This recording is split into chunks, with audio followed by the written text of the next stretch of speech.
Weekend plans ఏంటి రుచి? ఎటన్నా ట్రిప్కి వెళ్దామా? మనీ మొత్తం ఖర్చు అయిపోయింది సంతు. మొత్తం జీరో బ్యాంక్ బ్యాలెన్స్. అదేంటి అప్పుడే అయిపోయిందా? శాలరీ వచ్చి 1 డే కూడా కాలేదు కదే. చెప్పా కదా సంతు, లాస్ట్ మంత్ ఏమో తమ్ముడు హాస్పిటల్ అడ్మిట్ అయ్యారు.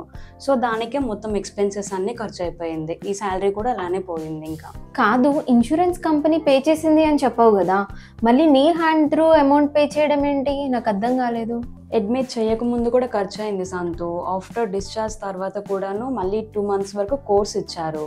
దానికి కూడా 1 month శాలరీ మొత్తం అయిపోయింది ఇప్పుడు. అయ్యో, ప్రీ అండ్ పోస్ట్ బిల్స్ కూడా కవర్ అవుతాయి ఇన్సూరెన్స్లో. ఆ విషయం తెలీదా నీకు? అవునా?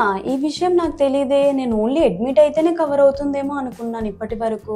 చూసారు కదా, మరి మీకు ఈ ఇన్ఫర్మేషన్ తెలుసా?